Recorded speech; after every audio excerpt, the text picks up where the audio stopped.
Naunsa naman ikaw diha, baby love? Relaxing? Fresh? You like it? You play? Oh, nagbilangkad ang amaw. Ay. Ang mata. Unsa man na?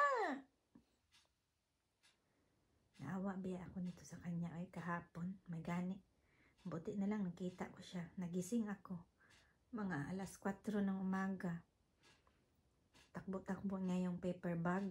Tapos may laman na kortina. Sumabit sa liig niya. Nasasakal siya. Up and down siya sa taas at sa baba. Tapos bigla siyang tumalon dun sa bintana.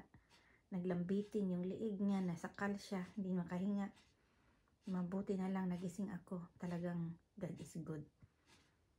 Pagkagising ko, sabi ko, mayroon talaga akong nararamdaman na hindi maganda.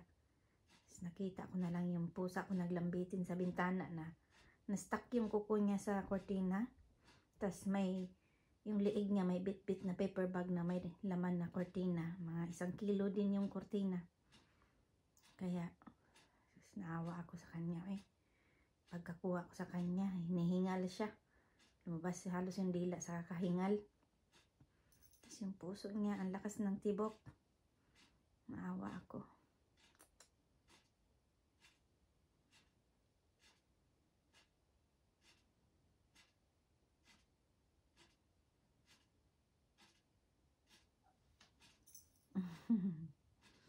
Sosha, Mama go to work today.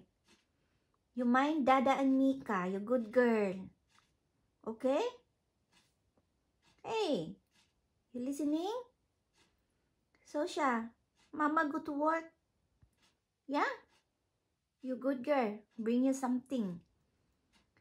I bring you treats. Stick.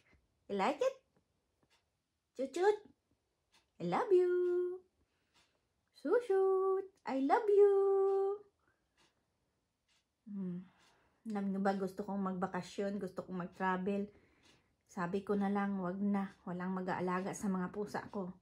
Kawawa sila pag iwanan ko sa iba. Gusto ko sanang magbakasyon kaming dalawa, kaso ito namang mga to nakaano sa akin. Kaya na-stuck ako dito ng 8 years. Hey, Chuchut! I love you! Sosha, I love you!